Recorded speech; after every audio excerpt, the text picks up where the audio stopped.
In this episode, I am once again joined by Leigh Brasington, Buddhist meditation teacher and author of Right Concentration, a practical guide to the jhanas. Leigh reveals his upcoming solo retreat plans and personal meditation goals, and considers why it is that he continues to meditate after so many decades of practice. Leigh recalls his career as a computer programmer and draws analogies from the computer world to the workings of human beings on the Dharma path. Leigh expresses his views on AI, in particular whether or not AI will replace meditation teachers, and goes on to explore what makes a great meditation teacher and what makes a bad one, as well as the importance of heart connection when leading retreats, and answers the question, how enlightened should someone be before they can teach meditation? Leigh also shares an exchange he had with an AI in which he asks questions about jhana meditation and evaluates the AI's answers. Leigh goes on to offer his take on Shinzen Young's ultrasound neuromodulation research and questions the possibility of its efficacy to bring about meaningful spiritual progress. So without further ado, Leigh Brasington. Leigh Brasington, welcome back to the podcast. Oh, thank you, Steve. It's really nice to be back. Yes, it's so wonderful to be talking with you again. We were just discussing before we started recording. It's been too long since our episodes that we've recorded. We've done several, actually. We've done 2 solo episodes, which are among the most popular and commented upon episodes in the history of the podcast, actually. One of them focusing on jhanas, the other one focusing on your work to do with dependent origination.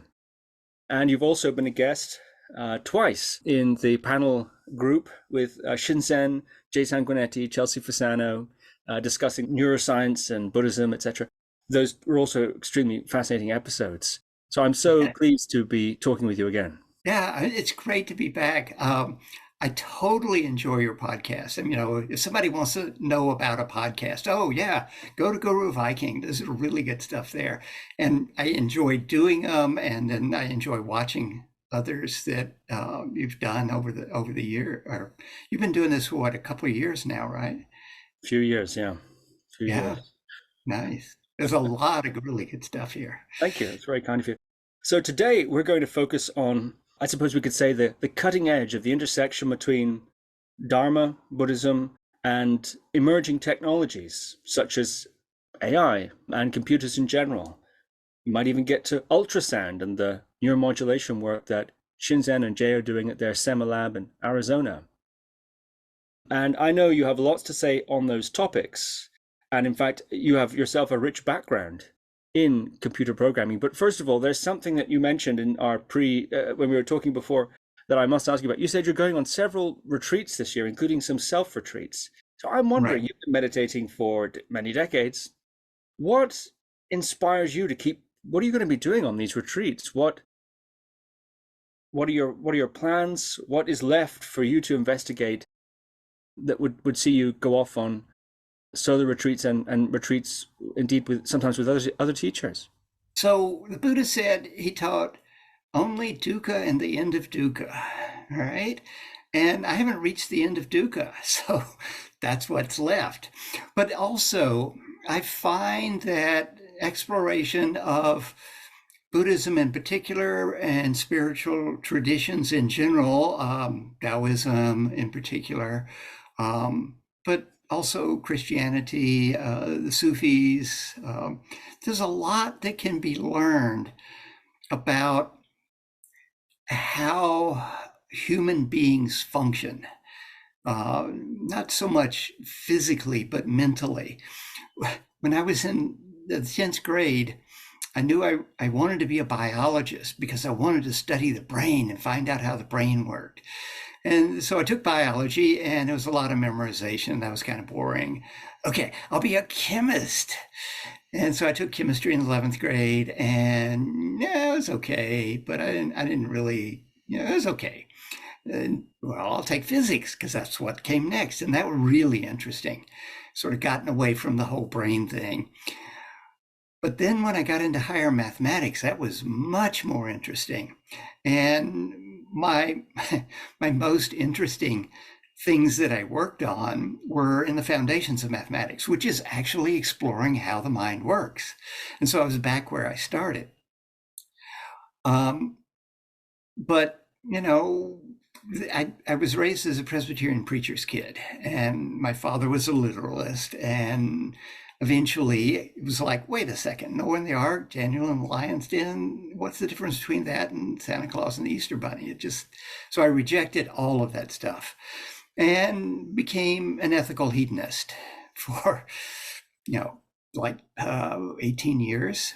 And then I went on my first retreat, and it was like, oh, here's something that's actually really useful.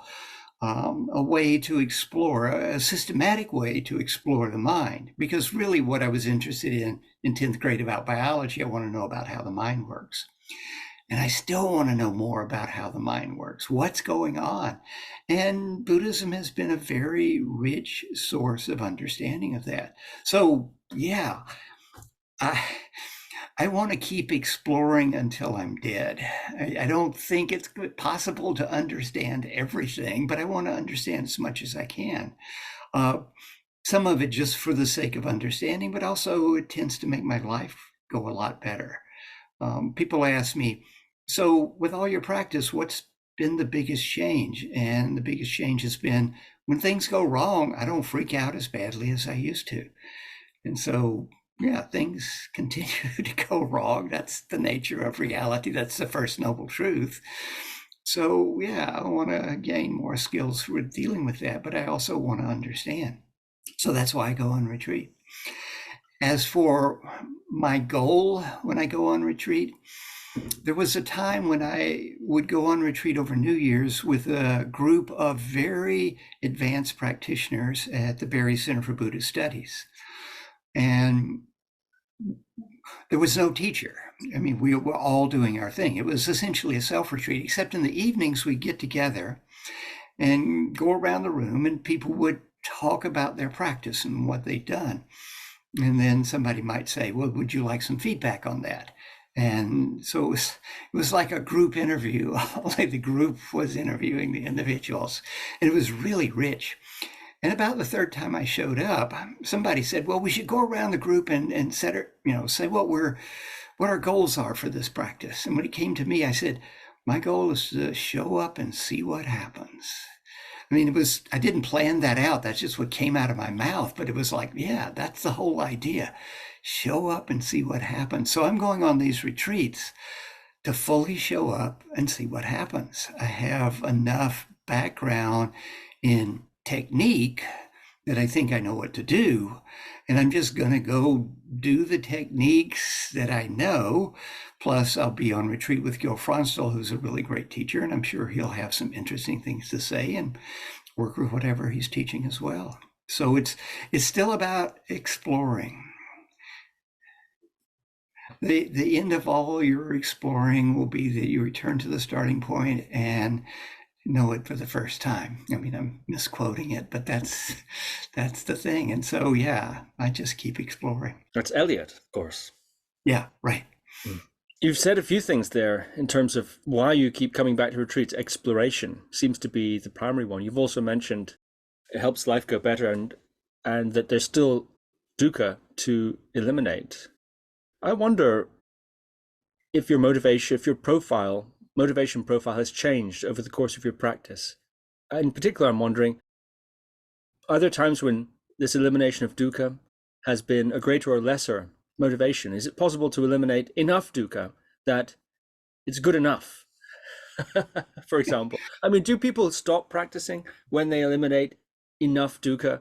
If they don't have that exploration itch, that exploration gene that you have, is that perhaps one of the reasons why a person might stop practicing, because they eliminate enough dukkha that it's sort of tolerable now? Or what are the other reasons people stop rather than practice over the decades as you've done so consistently? For myself, the overcoming dukkha was number 2. Number 1 was the exploration.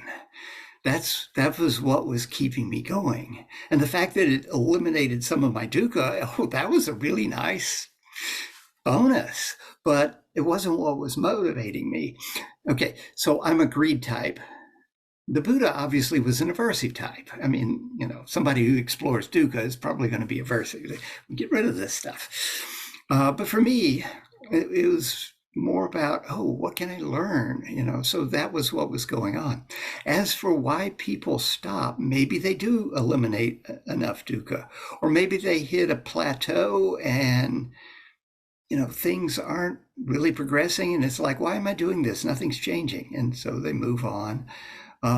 They may encounter something that's a bit disturbing. I mean, if you look deeply into anicca, dukkha, or anatta, I mean, in the progress of insight, this is the dukkha jhanas. You get enough insight, and it might be kind of disturbing to you that, everything I'm counting on for security, it looks like it's not really going to give me security. This is wrong. I've done something wrong. And so they go somewhere else trying to find something other than that. I can't really say why people stop practicing, because they don't usually talk with me after they stop practicing. They don't come on my retreats because they stop practicing and so forth. But the plateauing thing is one possibility, because I've had students who come on a retreat and they say something like, my practice has gotten really stale lately. And these jhanas, that makes things interesting again. So if someone's practice gets stale and they don't come across something that makes it interesting again, then maybe they quit and walk away and go do something else. But you have to ask all the other people why they quit practicing. I don't really know. Fascinating indeed. Well, let's turn to the matter at hand. And I'd first like to talk about your career as a software engineer. You've had a remarkable career as a software engineer. Your history working in computers, you know a bewildering number of programming languages. You've worked in many, many operating systems across the decades and done very interesting projects. I saw that you co-designed, this is one example, a Tibetan dictionary program over a 4-year period. That's incredible. I mean, that's not even the most incredible thing. So I'm wondering if you could give a history, really, of your involvement in computers. From when did you first become interested, and can you perhaps take us through some of the highlights of your career? Mm-hmm. Yeah, so my sophomore year in college, I had signed up for a religion course where I went to university. Religion was a requirement. It was a Presbyterian school. And I really liked this professor. I'd had him as part of a group teaching thing as my freshman year. And so I signed up for a course with him. Well, he was a really good professor, and he had another course for higher upperclassmen. And it was real popular. So we decided to teach 2 classes of that and cancel my class. So now I had a hole in my schedule, and I had to find something that fit in there because the schedule was really perfect. And they're teaching computer programming at the same time. So I went to the head of the math department and asked him if that'd be a good fit. And he said, yeah, you should do that.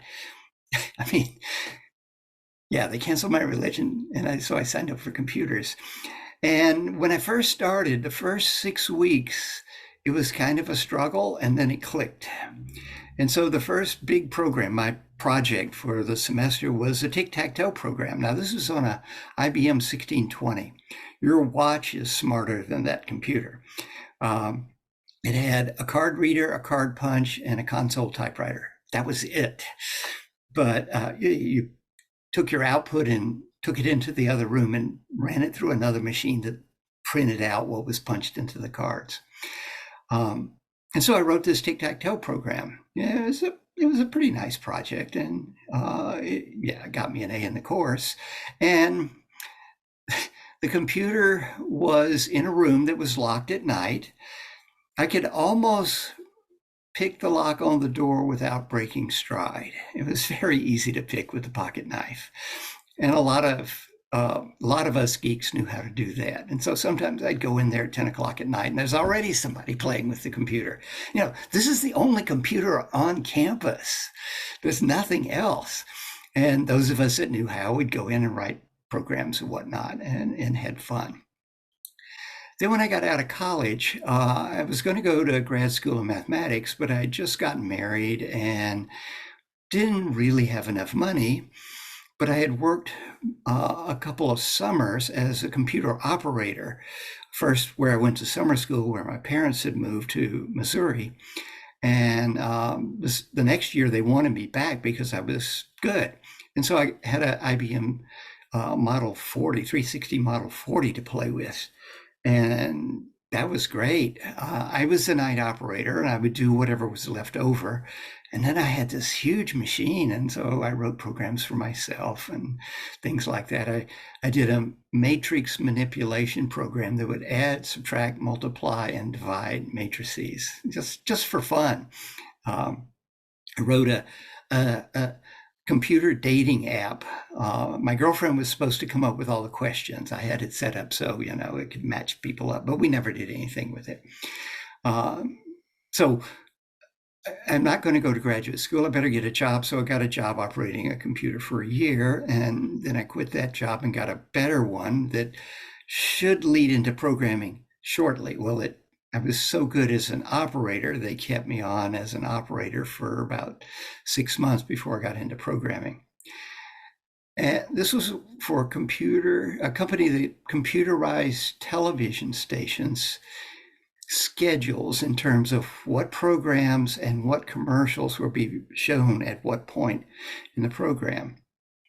The most interesting thing I did there, the commercials, they had to fit into the slot. There's a 2-minute break. And so you can put in 4 30-second commercials. You could put in 2 1-minute commercials or a 1 minute and 2 30s. But you can't put a Ford and a Chevrolet at the same time. And there were the criteria, this is supposed to show these many during prime time and these many during daytime soap operas. And it was a really interesting program. It was a heuristic rather than an algorithm. It was just trying to find a good spot, and it would shuffle things around and so forth. I left that job to move to San Francisco, worked a number of different computer jobs, ran off to take a 3-year trip around the world. Eventually, I worked for a database company, and what turned out, I wound up doing human interfaces to databases as my primary thing. Somebody else was doing the back-end database stuff, and I was doing front-end stuff, and it was mostly, writing human interfaces to databases. The last company I worked for was the best company. It was profitable and it was fun to work there, and they were doing interesting stuff. And again, it was a human interface to a database. It was a source control management system. And I had the front end. It was running on your computer, so you could put your source control into the system. When you write software, you need to keep a copy of everything you do. So if something screws up, you can figure out, oh, it worked here, it broke here, must be some change in between, stuff like that. And that was a fun job. I worked there for about 9 years or so. You mentioned the Tibetan program. That was the best program I ever wrote. It was funny. It was a one-off. I was studying with my Tibetan teacher, Tsoknyi Rinpoche, and he had a Tibetan text preservation project. And his translator, Tony Duff, was the one in charge of that project. And they needed a Tibetan-Tibetan dictionary, just to do their editing work. They were taking all these woodblock print books and putting them into computers. And there's typos and you can't quite make out what that is and so forth. So they needed a Tibetan-Tibetan dictionary. Well, there's a very good one that the Chinese did, but it's paper and they wanted a computerized version. So Tony asked me, could I write a program that could display a single file with Tibetan characters and also Romanized Sanskrit? And English, of course, because, that was going to be necessary for some of the stuff in there. And so I wrote this little one-off program. When you write a program, you can optimize for size or speed or maintainability or quickness of creation. And I optimized for the latter because it's a one-off. It's just going to display this one file, right? And so I had it up and running about 6 weeks in English. And I had hooks there. Okay, this is where the Tibetan keyboard will go, and this is where the Tibetan display will go. And then I went to Kathmandu, where the project was happening, and in a week had hooked in the Tibetan parts. I mean, I didn't know how to do Tibetan, but Tony showed me. We had it going. And then he says, can you make it do read write? Because this is a read-only program. And it's like, I want to go trekking. You know, I was coming here for a month. I figured I'd get this done in a week and I could go trekking. But yeah, I'll see. And I did. And yeah, I wound up programming for the whole month. And I had a read-write program that could basically, you start it up and you could type in a Tibetan file into this database. I then realized that if you made a database that only had one record and you hid the key field, you would just have, well, a word processor.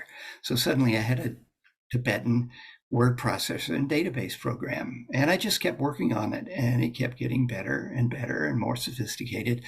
And it's the program that I use for everything that I do, pretty much. Anything, any word processing thing that I'm writing.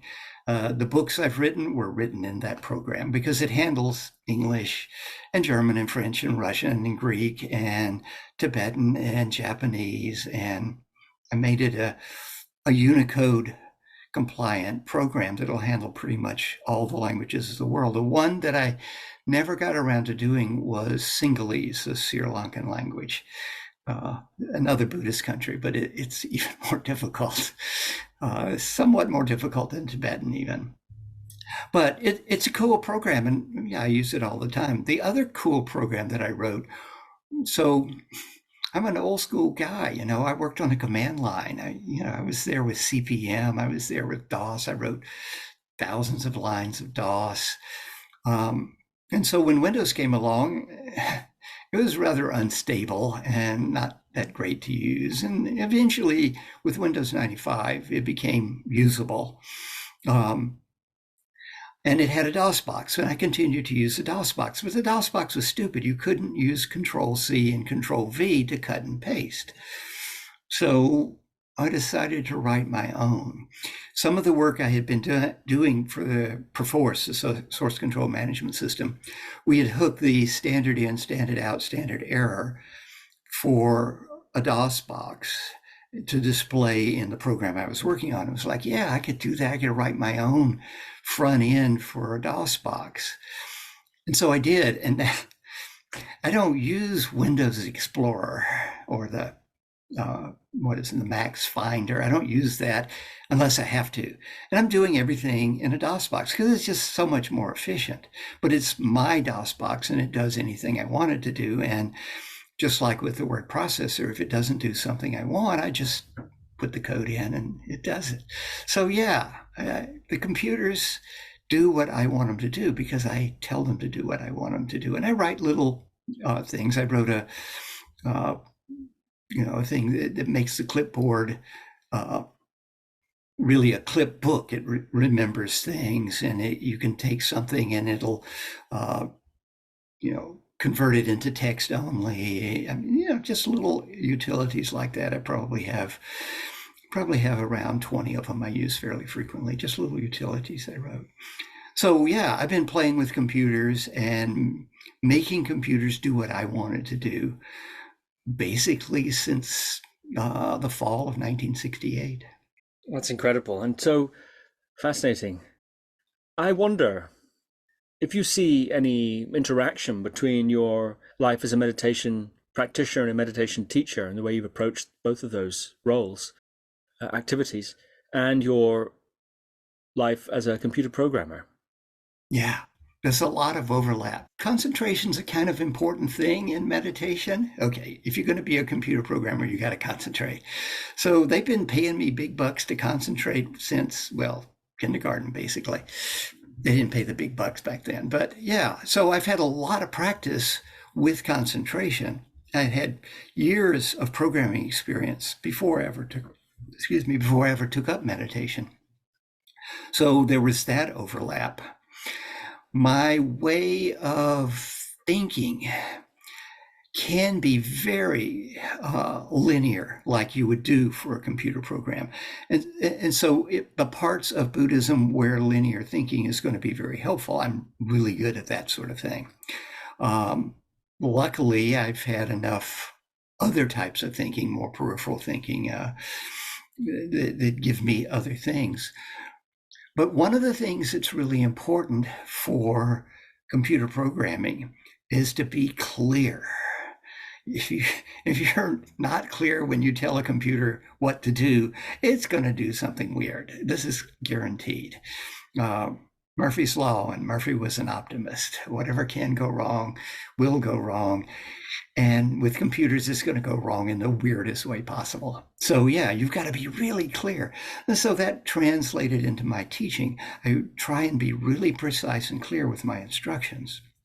And then those, for instance, learning the jhanas, it's kind of a linear thing, do this, and when you get this experience, then you do that, etc. So the linear clarity, I think, was very helpful.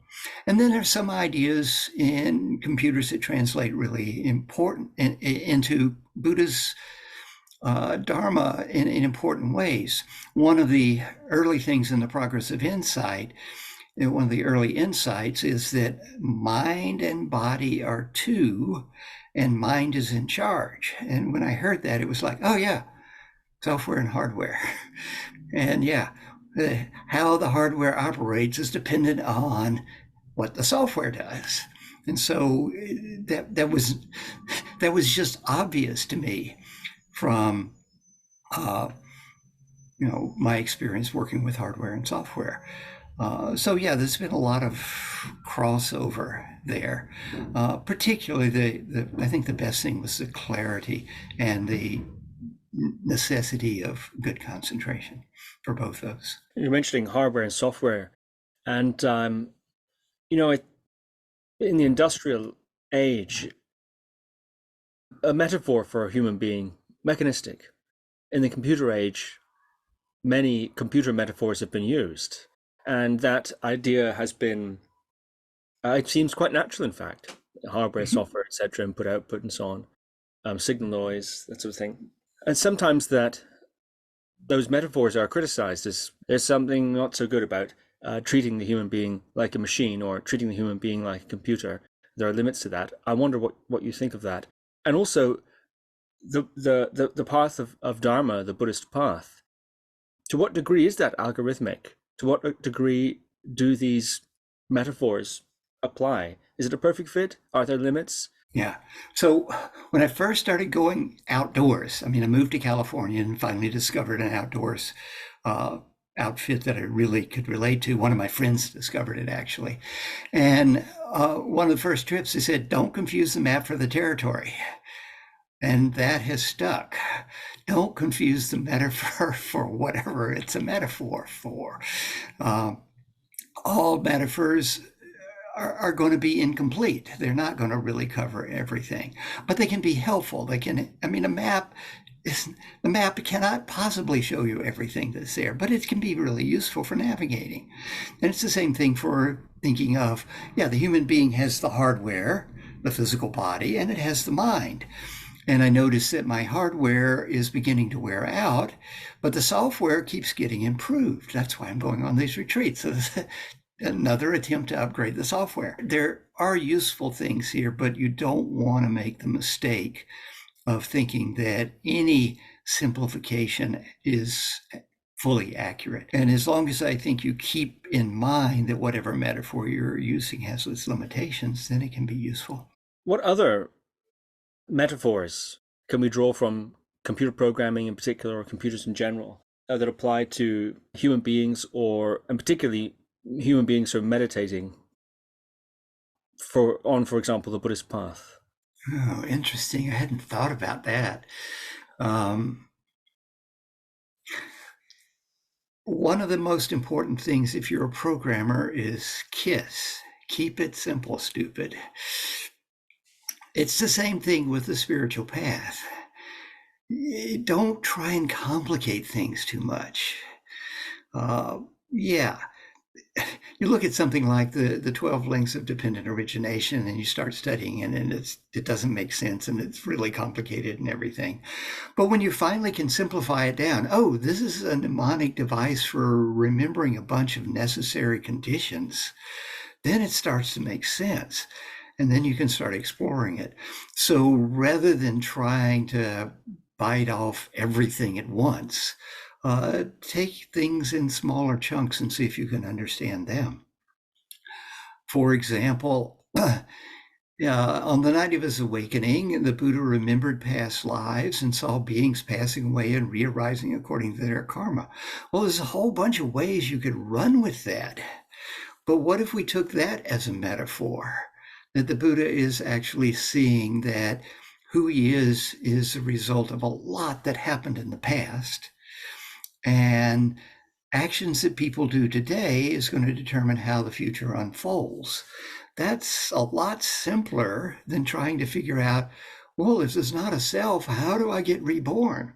Which, yeah, I think is a question that doesn't actually work very well. Because people are looking for a one-to-one rebirth. There was some guy in the past, it was me, and now when I die, there's going to be some guy in the future. That's simple, yes, but I don't think it's accurate about what the Buddha was talking about. And when you start getting the big picture and simplify it down to, oh yeah, I'm the result of a bunch of stuff that happened in the past, and my actions are going to, in some way, determine how the future unfolds. That's a better way of thinking about this. So you don't want to go too simple, but you don't want to make it too complex. You don't want to try and remember your past lives or anything like that. I don't think that's a worthwhile thing to do, because then you're postulating that there is an atta that was there in the past, and that flies in the face of anatta. Other things, yeah, I'd need to sit down and think about it. Nothing is coming to mind. The hardware software is the one that most directly applies, but I'm sure I've used others during the course of my teachings, but nothing's coming to mind right now. You were touching on something we've discussed in previous interviews, which is certain claims, of course, are made within the Buddhist religion, one of them being rebirth. And you're skeptical of that claim, to put it lightly. Yes. But some people, of course, would see that claim as central to Buddhism, or at least very characteristic of it. Of course, you don't feel that way. You mentioned that your father was a literalist, and so I expect you have a nose for literalism and its effect and its consequences. Could you say something about that in the context of Buddhism? Do you see literalism in the same way that your father held in Buddhism, and what are its effects? Yes, I see it, unfortunately, quite a lot. Its effects are that it clouds what's really there. Most people have an immortality project. They want to figure out some way that when their body dies, they're not really going to die. Okay. And then, I mean, you look at most religions and they've got a solution to your immortality project. Believe or do these rituals or whatever. And in Buddhism, there's the teachings on rebirth. And then they're taking literally that, okay, when I die, I'm going to go get a new body. And the quality of my new body is going to depend on how I behave while I'm here. And yeah, okay. The quality of the life you have now is also going to depend on how you behave here. This is actually far more important than your supposed future birth. But this is comforting to people. Most religions are comfort religions. You know, help you deal with the fact that your grandmother died. Oh, don't worry, she's gone to be a better place or whatever. As opposed to, realizing that everything is impermanent. So literalism often can be applied to generating comfort and security. And we live in a world where, first noble truth, it's not always going to be comfortable. You're not going to find security whenever you look for it. So it can hide the deeper aspects of reality that really need to be addressed if you're going to make progress on the spiritual path. I think of the four thoughts that turn the mind towards the Dharma. I'm thinking now in a Tibetan Buddhist context, or texts like Bodhicharyavatara, Shantideva, or Words of My Perfect Teacher, Rinpoche. And key in those texts is this idea that you have what they call the Milu Rinpoche, the precious human birth, and that who knows if you'll get this chance again. What if you're born as an animal or in hell realm or something like this? The chances of having a human birth are like a turtle in a great ocean that surfaces once every 100 years, and it manages to put its head through, a life ring or something that happens to floating there, and so on. This sort of thing. And so a big part of the, if you want, argument for religious practice in certain Buddhist sects hinges really on this idea of rebirth, and not only the promise of securing a better one in the future, incrementally perhaps, or maybe radically, but also the threat of a quite negative one if you don't do the practice. So what you're saying here disrupts that quite a bit, perhaps unless we take it metaphorically. But I wonder if the authors of those texts would have seen that as a skillful use of metaphor. Or do you think they really believed it literally? And does that matter? I have no idea whether they believed it literally. I have no idea that what we have preserved for us in the 21st century is actually what they said. Or did he get it tweaked a little bit in a direction that the preservers wanted to take it? I mean, I don't know that. Looking at the suttas, though, so the Buddha took the existing cosmology. He didn't say, look, the current cosmology is wrong. Let me explain quantum mechanics to you. I mean, that wouldn't have worked. Nobody would listen to him. He said, yeah, there's all these heavens and the hell realms and everything, but they're all impermanent. You're here now, you've heard the Dharma. If you get born in one of the heavenly realms, you'll be so blissed out, you'll never practice, and you'll fall back down here and you'll have to start over again. Do the practice while you're here. And yeah, if you misbehave, okay, so yeah, you wind up in the bad places. Luckily, you can get out. And how quickly you get out is going to be to some extent done on, how good you behave while you're here. I mean, so you do something terrible like King Ajatasattu, you kill your father, that's going to consign you to hell. But he was a preserver of the Dharma, so he'll get out after 40,000 years or whatever. So there's skillful means to take what was in the culture, don't frighten everybody away by rejecting it, but tweak it slightly and say, yeah, all these places are impermanent. And the best place to be to do the practice is where you are. Go do the practice. And I think that was very skillful on the Buddha's part.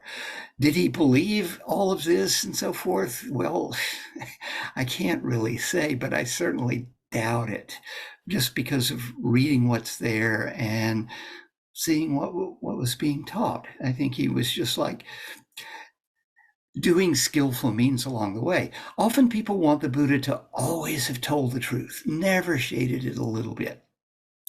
But we have the story of his half-brother, Nanda. So the Buddha comes back to where he grew up, and his half-brother is there, and the Buddha hands his begging bowl to his half-brother and walks off. And so his half-brother has to follow along and gets trapped into becoming a monk.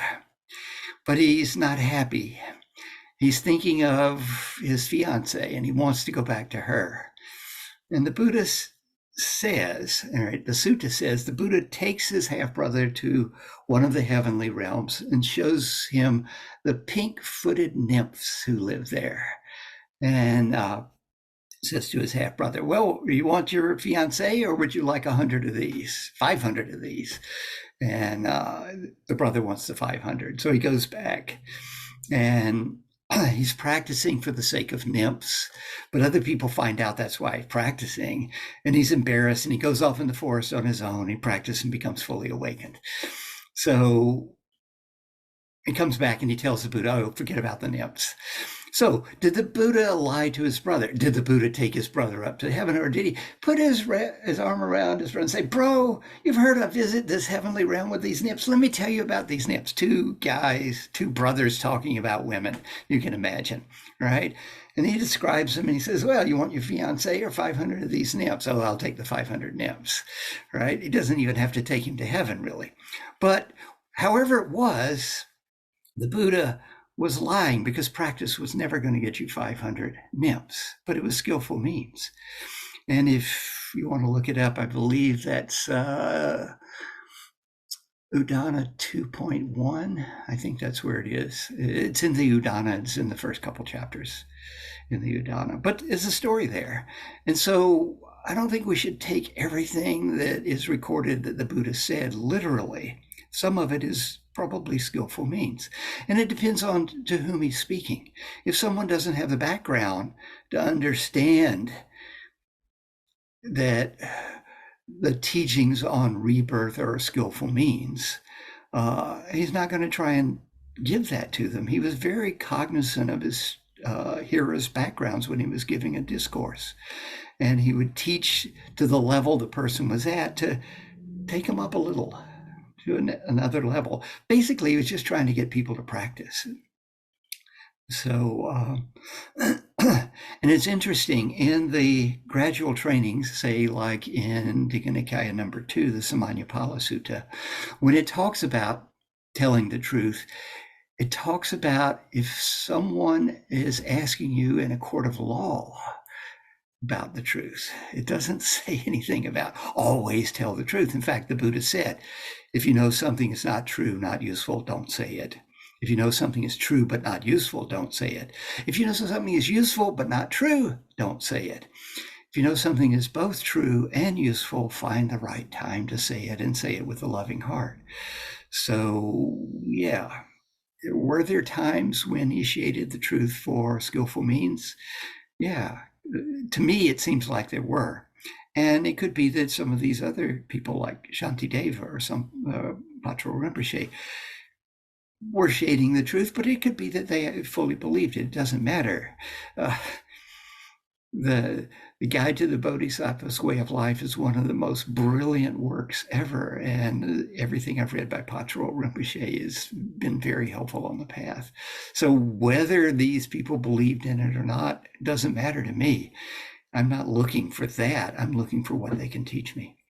That's very fascinating indeed. And Buddhism, of course, is a religion that's quite old, 2,500 years, and has been practiced in many different, all throughout that period, and in different cultures and different places by different people. Of course, that's obvious. But the point of me saying that is to say that presumably many of those practitioners, perhaps even the successful ones, had rather different ideas to each other about certain sorts of things, about how the world works and so on. Is it possible for someone who took all that literally, the things that you've been questioning here, is it possible for them to succeed in the path of Buddhism, or would that success eventually see them, in your view, seeing through that sort of literal interpretation? Is it possible, in other words, to get enlightened and believe in rebirth, and then is it possible to get enlightened and not believe in rebirth? What's necessary in terms of one's worldview, in your opinion, to succeed on the Buddhist path? Number one, don't hold fixed views.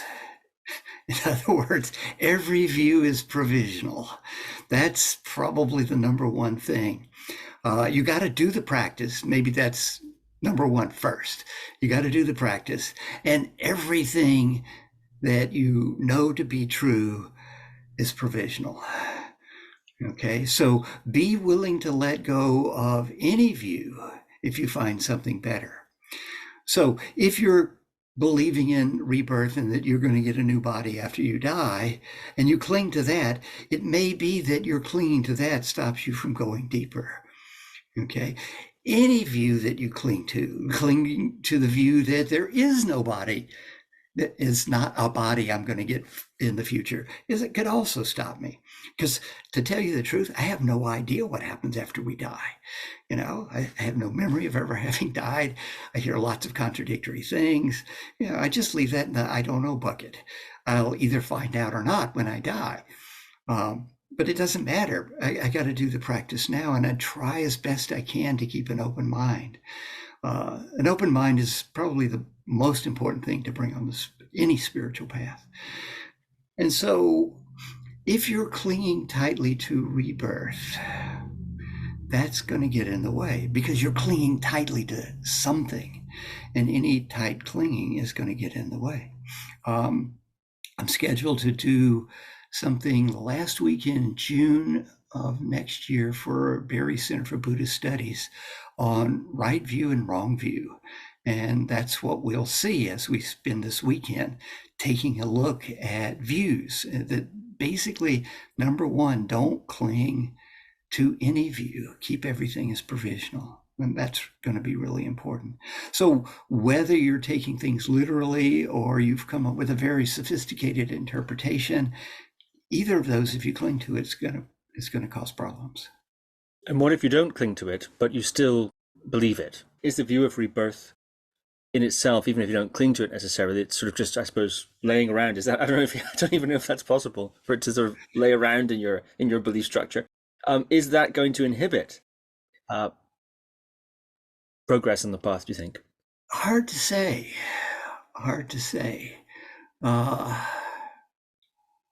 There's passages in the suttas that I think you would have trouble understanding if you're clinging to rebirth. For example, Majjhima 38. After a long discussion on dependent origination, the Buddha says to the monks, knowing and seeing in this way, that is in terms of dependent origination, would you run back to the past wondering, was I? Was I not? What was I? What did I become? No, Venerable Sir. Monks, knowing and seeing this way, would you run off to the future wondering, will I be? Won't I be? What will I be? What will I become? No, Venerable Sir. Monks, knowing and seeing in this way, would you be inwardly perplexed about the present, wondering, am I? Am I not? What am I? What is this being? Where has it come from? What will happen to it? No, Venerable Sir. Monks, are you saying this just because I'm your teacher? No, Venerable Sir. Are you saying this because you know it from your own experience? Yes, Venerable Sir. So I take this to mean that if you truly deeply understand dependent origination, the idea of you existing in the path, or you will exist in the future, or even you as a separate entity today does not occur, because you understand the world from a very different perspective. You understand it from the perspective of what I talk about as streams of dependently arising processes interacting, as opposed to entities. You're seeing the world of verbs rather than nouns. And so if you're clinging tightly to I'm going to be reborn, you're clinging tightly to some atta, because the atta is the method of rebirth. And yeah, you might try and find a simile. The most famous one, of course, is you have a candle and it's burning. You take another candle and you can light that candle and it goes on. You blow out the first, but the light remains. And of course, my answer is, okay, get a candle, light it, get an aluminum pie plate, a cheap one, right? And put a match in it. Now hold the pie plate with the match in it over the candle. And when the match lights, then light the other candle. Now what got transferred? Heat. It wasn't the flame that got transferred even in the first place, but it's very obvious all that got transferred is heat. Heat is got so much entropy, it's hard to imagine that heat from me going to another body, that amount of entropy is going to make it across the life-death barrier. So, okay, I don't think your simile works. And yeah, I mean, when I bring this up, it scares people. They've got their immortality project, and anything that threatens their immortality project is frightening. And so some of the people listening to this, might turn it off right now because, oh, this guy's threatening my immortality project. I'm sorry, people, I don't want to threaten your immortality project. I'm just giving you my understanding. I might be totally wrong. Okay, one last question perhaps on this thread, and then let's switch to those other themes. I brought up Shantideva and Paltar Rinpoche sort of deliberate. I know you're very rooted in the suttas, and richly so. And I also know you mentioned you studied with Tsoknyi Rinpoche in the Dzogchen context. Mm-hmm. What do you think of the variety of Buddhist doctrines that have emerged over its 2,500-year history? Some people, of course, as you know, will say, well, these are all original teachings of the Buddha that, for whatever reason, are released at a certain time into the world, hidden in other realms, or given to disciples who kept them secret until the appropriate time, and so on, or transferred mind to mind in some supernatural way. So people will say, well, no, this is simply the evolution of a religion. And sort of we can see in this historical context, we can speculate as to what happened. We can trace lines of thought and socio-cultural forces and meetings of different ideas and systems and so on. So we have the Mahayana revolution, for example, and then later on Tantrism and Vajrayana, etc. But those are only two. So we could say, well, then some might say, well, this is in fact a degradation of the Dharma. I've heard that view, actually. Oh, this Mahayana, the latest, it's a degradation of the Dharma, the original pure teachings of the Buddha. It's not compatible. Others say, no, it's an evolution.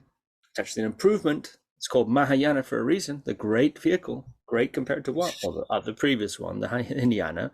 It's actually a flowering, a greater expression, and so on. And Vajrayana, of course, the diamond vehicle, even better. The clues in the label. I think the market is there. So perhaps rather coarsely throwing these different ideas around here.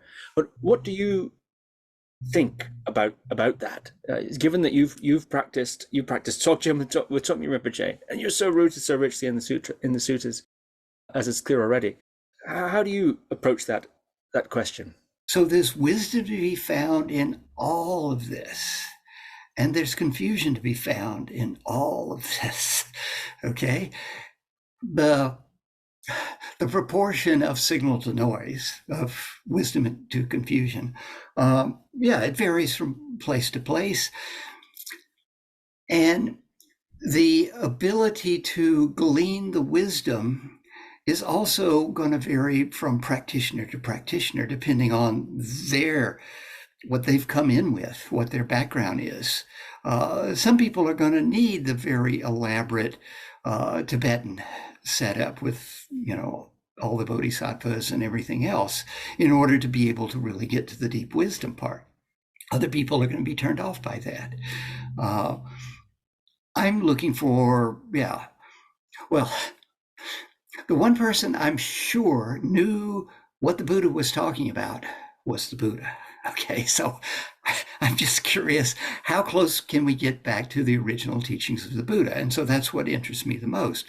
But I have found great wisdom in Nagarjuna. I mean, this is 5 chapters in my book on dependent origination on Nagarjuna's teachings on emptiness. I found great wisdom in Shantideva. I mean, his dedication to merit, nobody has even come close to that. That's absolutely brilliant. People talk about the wisdom chapter. That's really good, but the dedication to merit is just mind-blowing. Paltar Rinpoche, that guy was a genius. There are a number of teachers that I really like. Shabkar, the Flight of the Garuda. I have a copy of that travels with me wherever I go. It's there. It's a little thing. It's chapter 17 in there. One of the most brilliant works ever, and totally compatible with early Buddhist texts. So all of this stuff has stuff that's useful. Some of it has more useful stuff, and some of the stuff is more useful. But you got to find the stuff that you can relate to and work with it. Just don't go clinging to any views. Keep an open mind. That's the key thing. I must ask, what is it about Shantideva's 10th chapter on dedication that you find so brilliant? It's the 11th chapter. The 10th chapter is on wisdom, and the 11th, I think it's the 11th, it's the last chapter on the dedication of merit. He explains what it means to be compassionate, to have a compassionate attitude, better than anybody else I've ever encountered. I actually have a little bit of it right here in front of me. May all beings everywhere plagued by sufferings of body and mind obtain an ocean of happiness and joy by virtue of my merits. May no living creature suffer, commit an evil, or fall ill. May no one be afraid or belittled with a mind weighed down by depression. May the blind see forms and the deaf hear sounds. May those whose bodies are worn with toil be restored and find repose. And it just goes on and on like that for a long time. May the frightened cease to be afraid, and those bound be freed. May the powerless find power, and may all people think of benefiting each other. So it's tapping into the suffering of the world and wishing everyone individually who's suffering the balm for their suffering. And it's just, you cannot read this, which goes on for page after page, without really getting to the heart of compassion. Wonderful. It's a brilliant work. Yes. Okay, computers. Let's get back to computers. Computers and Buddhism. I know this is something that you have thought very deeply about. I'm curious, given your background in both, as we've established, both computers and Buddhism, what have you been thinking about this? Yeah. So from my personal history, computers have been very helpful in the sense that word processor, the word processor is amazing. I couldn't have written the books that I've written without a backspace key. If it was a typewriter, no, you'd have never seen any of these books. And then my website, that's all computers. The whole internet, all of my retreats get scheduled via email. They get posted on the internet. People send out newsletters. So computers have been really good for Buddhism in a lot of ways. A lot of material is available now that would have been difficult in the past. The fact that we have digital copies of all the suttas that are searchable is just fantastic. The research for writing my books, if I had to do with the paper copies, I don't know that I'd ever bother to do it because it'd have been such an arduous task. But I want to find something, I can find it very easily by searching the digital copies. So all of that has been really, really helpful.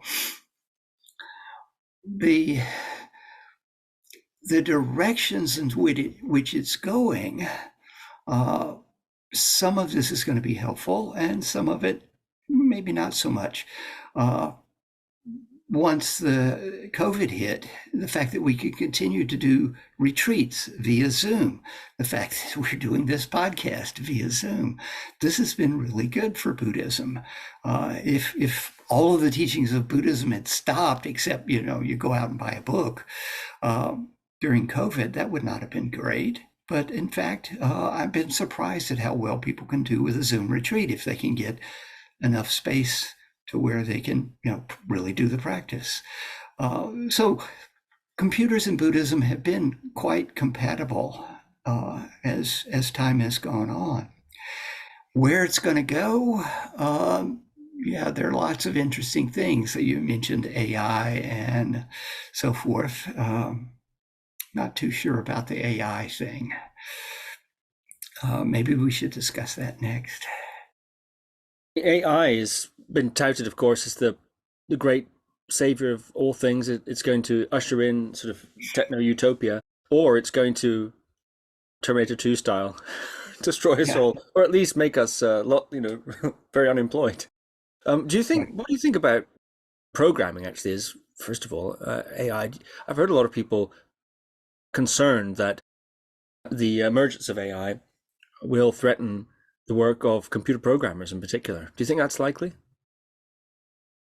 Possibly. I can see where it would. but there's still going to be the necessity of people dreaming up stuff that needs to be done. And I don't think AI is going to write bug-free code. All right. I mean, given maybe sometime in the future, but given what's going on today, I'm actually not that impressed with AI at this point. It's good for doing research, but so is Google. You can find stuff out by plugging it in.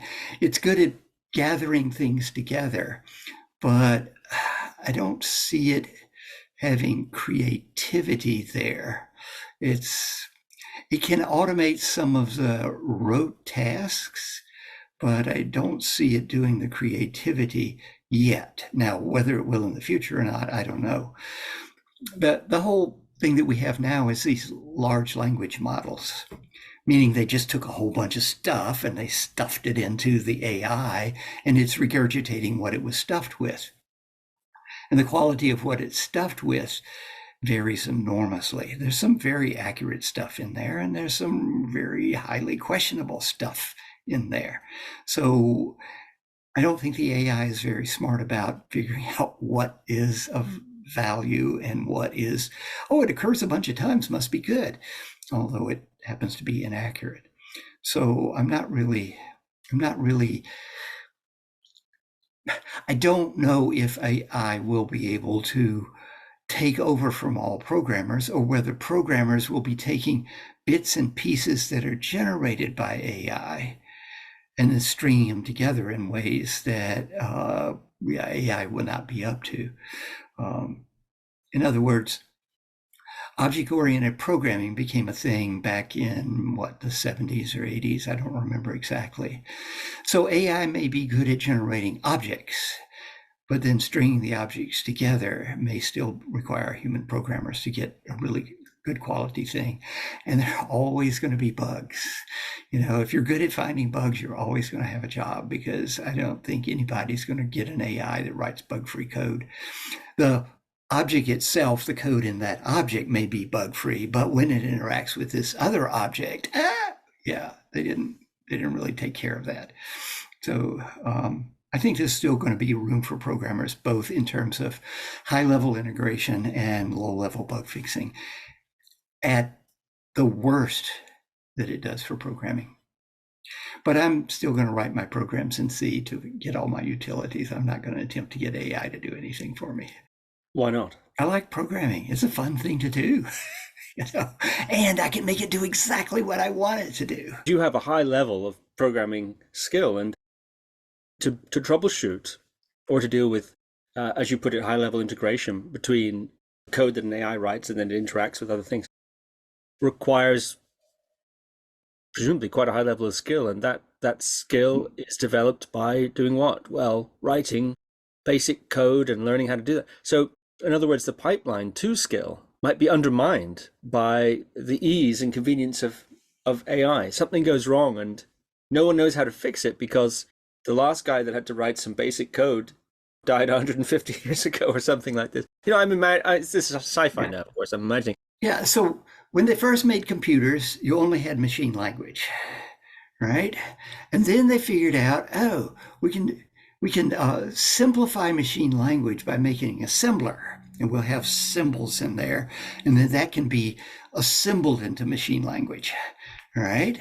And so now you're losing the ability to write in machine language, but you're still making even more powerful computers because you've simplified the writing.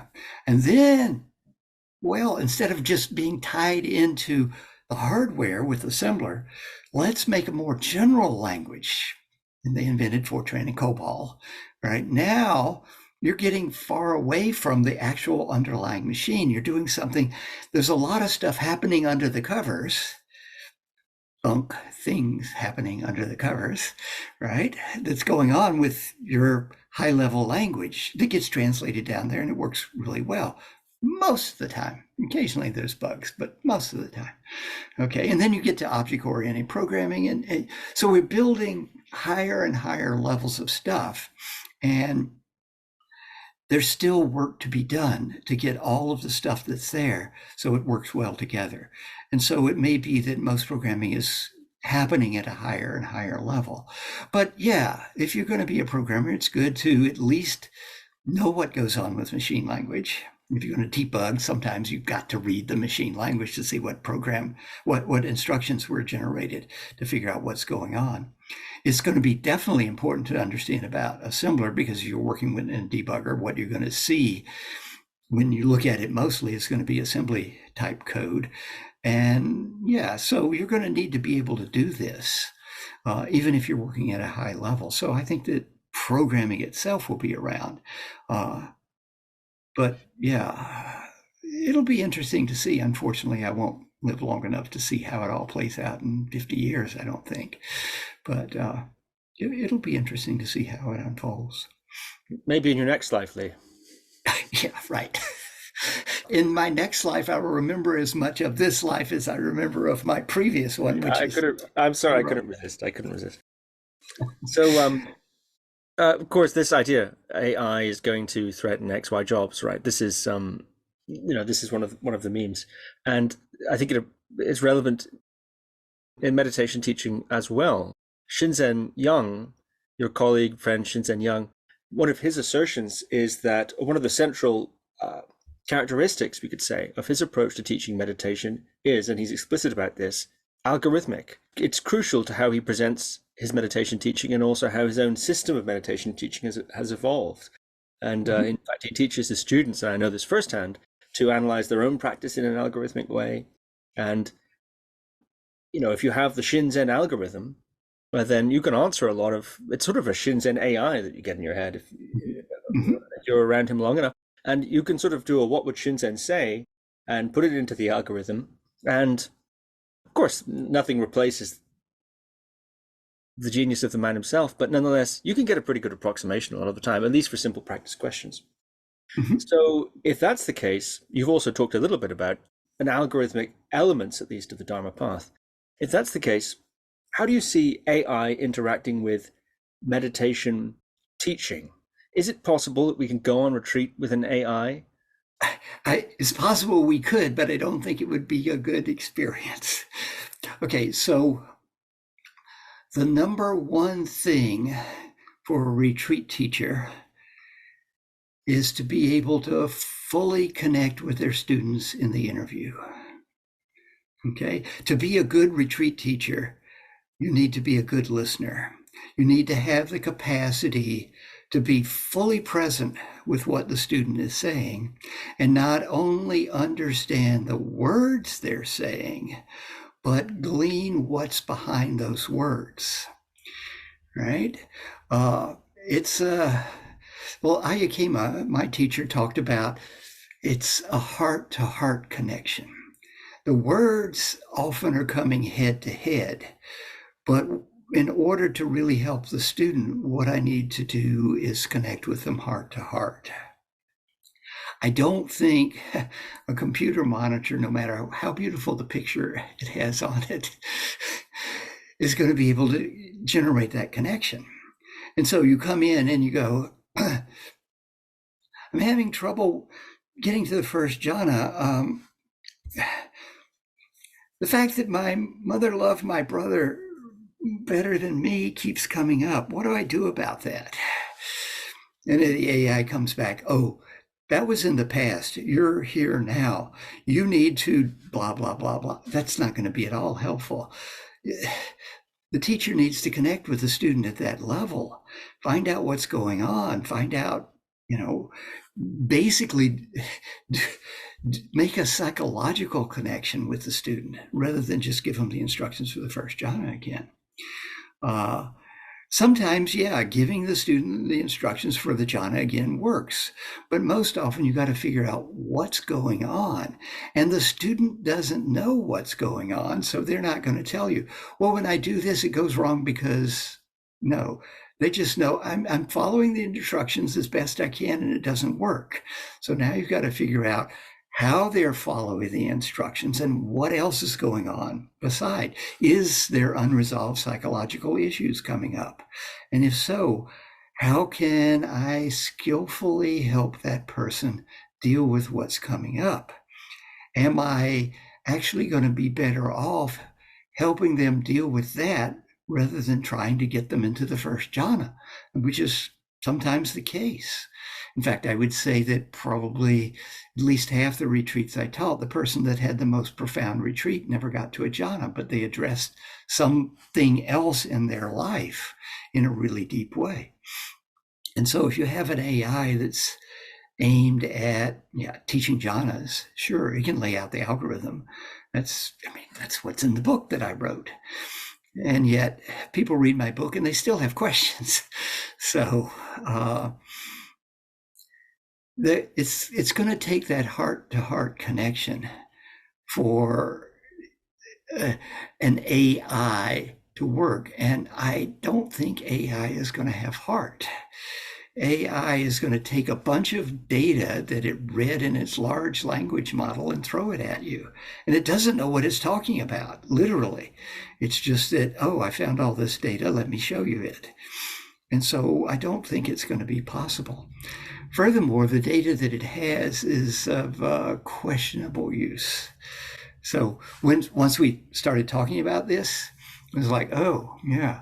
I know some about AI, but I better study up on it. So I found some really good primers on it and so forth.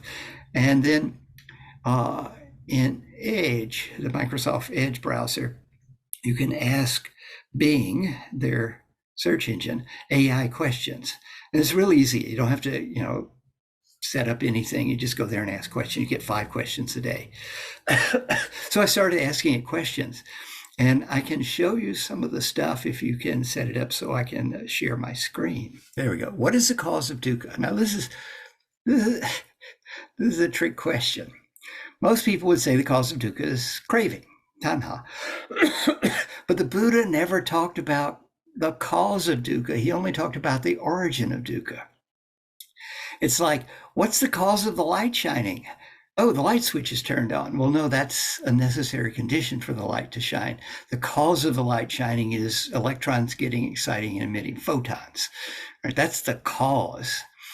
But the Buddha is not talking about causes. He's talking about necessary conditions. So we have on the screen, what is the cause of dukkha? All right. The true nature of all existence is dukkha. No, that's not the true nature of all existence. The Buddha never said that. He said, all the things of creation are dukkha. But he didn't say that was their true nature. It's basically, all the things of creation are not going to give you lasting happiness, is what that means. Which means sorrow or suffering, it's okay. Unsatisfactoriness is better. Bummer is even better, but, can't expect that from AI. Most Buddhist doctrine is based on the fact of suffering. No, not most of it, but a lot of it. It's reality, cause, and means of suppression. No, not means of suppression, means of overcoming.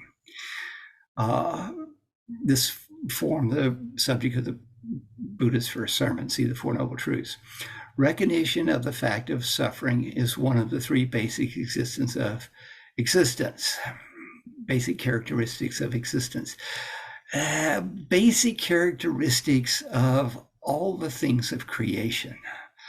All right, created things are anicca, created things are anatta, created things are dukkha. In fact, all phenomena are anatta. The cause of dukkha is tanha, which means thirst, craving, or desire. That's a good translation of tanha, but sorry, it's not the cause, it's a necessary condition.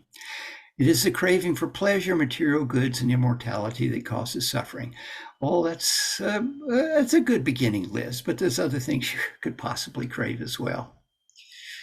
So now the Zoom has covered up my ability to change. So we give this a B. It's not really deep, sophisticated, but you could find this in any beginner's book on Buddhism. So who are some famous teachers who have written about the jhanas? This was a question it suggested when I was asking questions. And it mentions Ajahn Brahm, Bhante Gunaratana, Shaila Catherine, and myself. Okay, yeah. How do I know if I'm practicing jhana correctly? It is important to know that jhana practice is not easy and requires guidance from an experienced teacher. Okay, yeah, I'll buy that. However, there are some general guidelines that can help you know if you're practicing correctly. According to Leigh Brasington, one of the famous Buddhist teachers who have written about the jhanas, there are some signs that indicate you're practicing correctly. These include, and there's a list, and I never said this. Okay. And this, it's not a good list. I mean, yes, you feel joy and happiness in the jhanas. You could have ease and relaxation. You may or may not have lightness. Spaciousness, yeah, if you get to the fifth jhana. Timelessness, if your concentration's good enough, but that doesn't mean you're in the jhana. If you experience these signs, it's likely you're practicing jhana correctly. No, you get an F on this one. I'm sorry. Doesn't work. Does not work.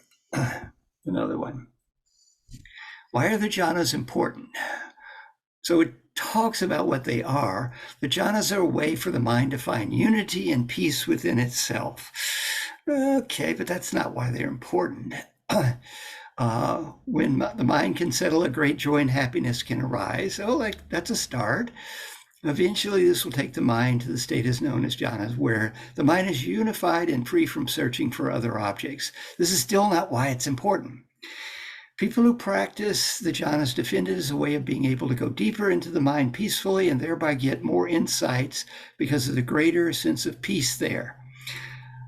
The greater insight part, yeah, okay, but not because of the greater sense of peace.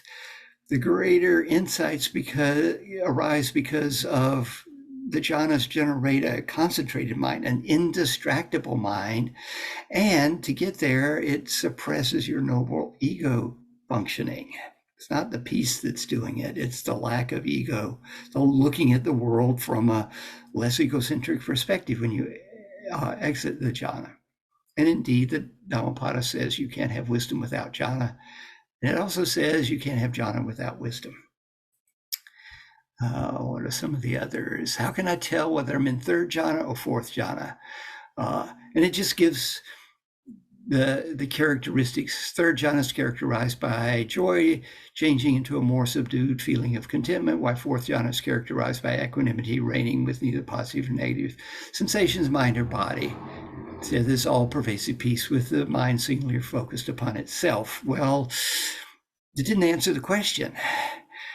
This is a question I get a lot. People come and they say, well, I can't tell whether I'm in the third or fourth jhana. The answer is, if it's pleasant, it's third jhana. If it's neutral, it's fourth jhana, assuming that, the other parts are there, the quiet, the stillness, the peacefulness, etc. Not a good answer. How does one go from fourth jhana to fifth jhana? The transition from fourth jhana to fifth jhana is characterized by the practitioner's attention shifting outwards, right? As if watching himself from above. What? Where did that come from? The body is gone for the fifth jhana. The body experiences floating, expansive sensations that are gradually filling out all of space. You start out by expanding your body, possibly. Now, there's other things you could expand. We give this one an F. What should I do if I have trouble entering the first jhana? Entering the first jhana requires generating access concentration. Okay, it's quoting me, which is a state of mind that's calm and focused, but not fully absorbed. That's pretty good.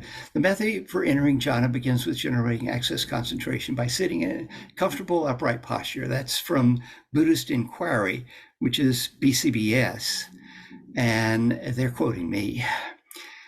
It needs to be comfortable because if there's too much pain, aversion will naturally develop in the mind. That's not exactly what I said. If there's pain, then aversion can arise, is what I said. Once you've generated access concentration, you can then move on to the first jhana, which is characterized by piti and sukha. But how do you move on? That's what I ask. What should I do if I have trouble moving on? And never got around to answering the question.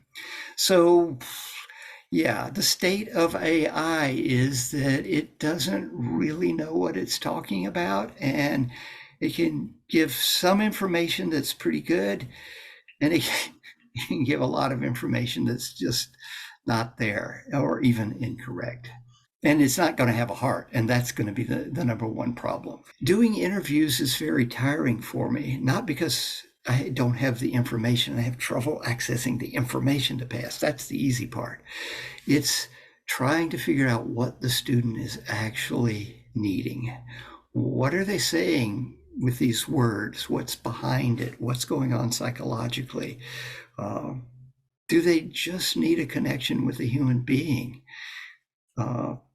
Information, passing information for some students might be 80% of the interview. For other students, it might be 5% of the interview, and it's more about the connection that's important. So I don't think AI is going to be a very good retreat teacher. How do you make that heart connection, navigate that heart connection? Yeah, some interviews are pretty much algorithmic. And those are the easy ones.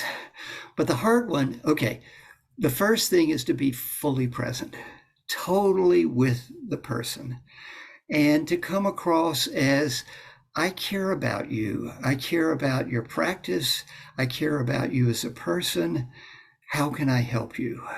So making the heart connection there, just really come across as a caring person. That's it. And from then on, it's just because I've made that connection and I'm fully present with them, then I've got to see what are they opening up about. Some people just open up and start, laying it all out, and others are quite reticent to open up. And I have to still pick out from what they're saying or not saying what's going on.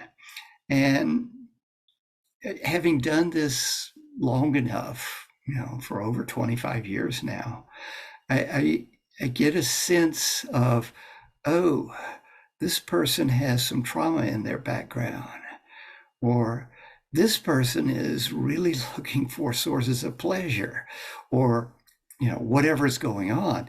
And so I just try to read the person and see what I can figure out from what they're saying as to what they actually need. My job is not to give the student what I know. My job is to figure out what the student needs and address those needs to the best of my ability. And with that attitude, it's an art. It's more psychological. When I first started teaching, I was a little worried about the psychological aspect, but I knew I had good information. And luckily, the first retreat I taught, there were people there that wanted the good information, and the psychological part of it wasn't the biggest part of it. It was there. It was definitely there. But, it gave me confidence. Okay, I can do this. I can give these people this information, and I can connect with people.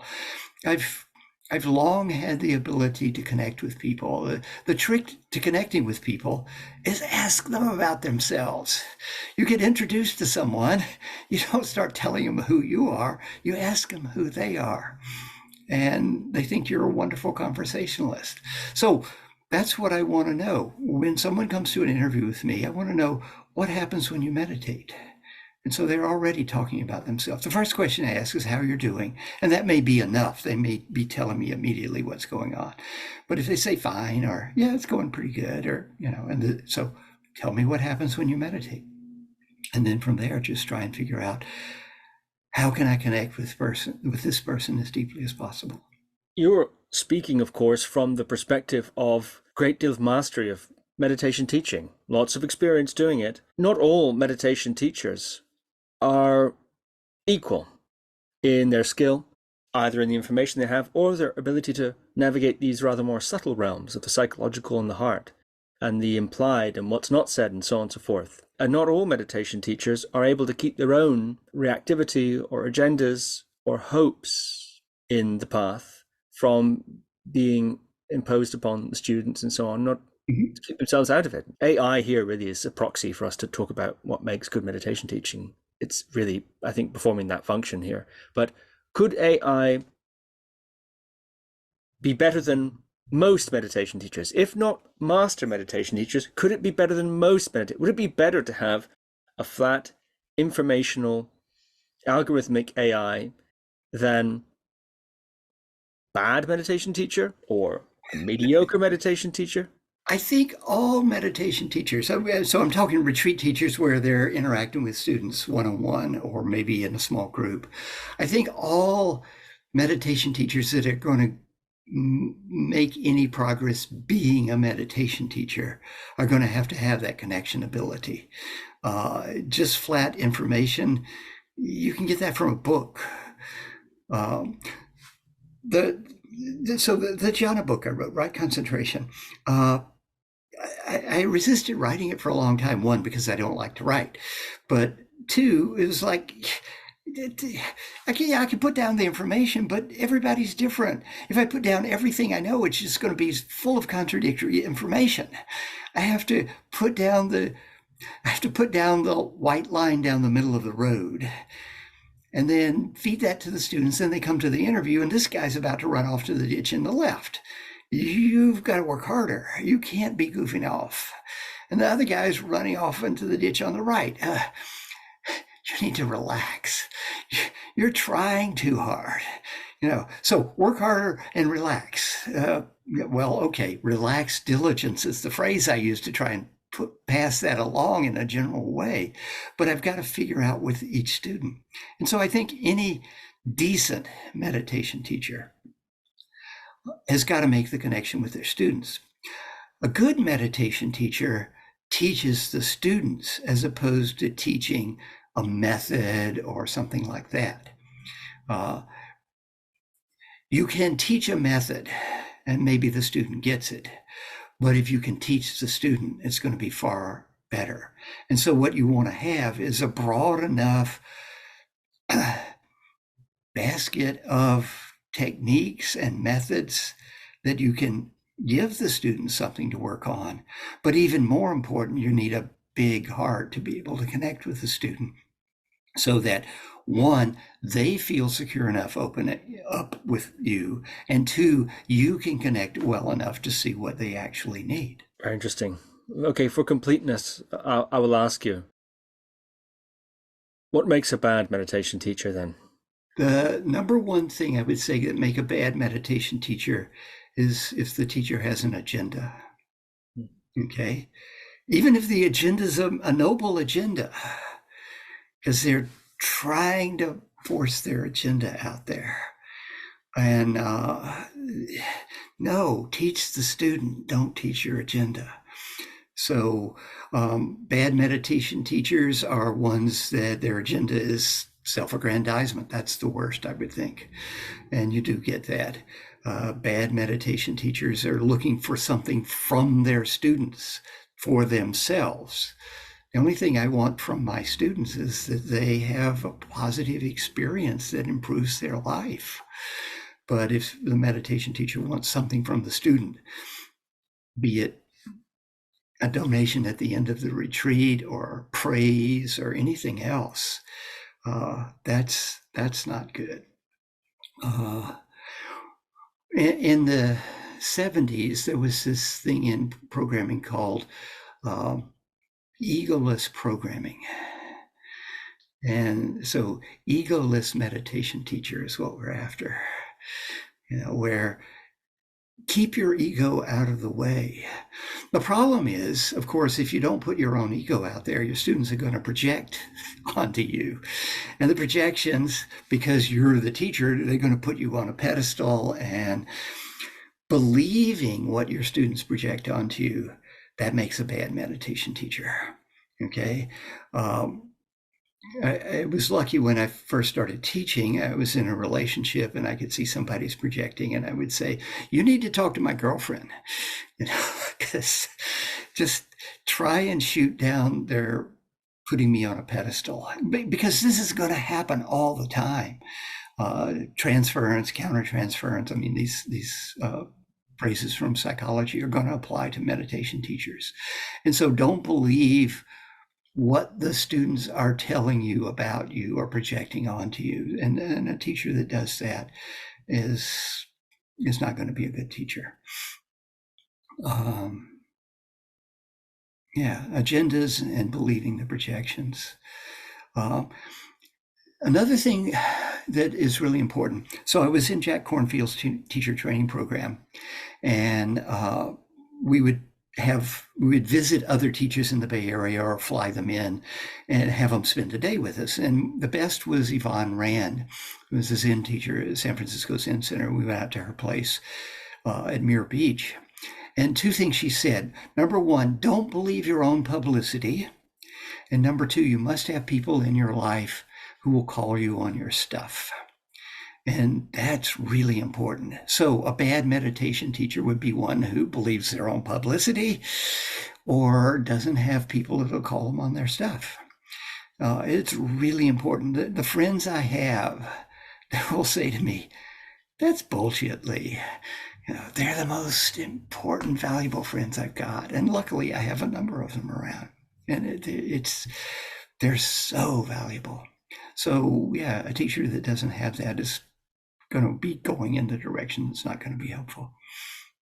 They say a new convert is often the most fervent evangelist. And you talk about agenda. And sometimes I'm curious to hear you expand a bit more on what it might look like for a meditation teacher to be agenda driven. Sometimes it's difficult, I think, to unpick the difference between confidence in what one's teaching, the path that one has presumably walked, and the path which one may not have walked, but really, really wishes is true, hopes to be true, believes is true. And sometimes I think the believer of the thing that is not experienced can be almost more fervent and more evangelical than the one who's actually walked the path. Both the idealistic believer and the experienced path walker would presumably have a certain kind of confidence, which might be difficult to differentiate to the novice. It's a classic shortcoming, or it's a classic deficiency of a novice, is how to determine if this confidence is someone who knows what they're talking about, or it's just someone who's really, really confident about what they're saying for reasons that might be to do with their own belief in the thing, and they need it to be true and they wish it to be true and so on. So can you talk a little bit more about agenda and what that means, and how to determine, or how to distinguish between the sort of confidence of the believer and the confidence of the experienced path walker? Yeah. It's definitely hard to distinguish if you're a novice. I mean, you're getting it coming at you with a lot of confidence, and it sounds good, and it matches some of what you know, and it can be really quite difficult to try and figure out what's going on there.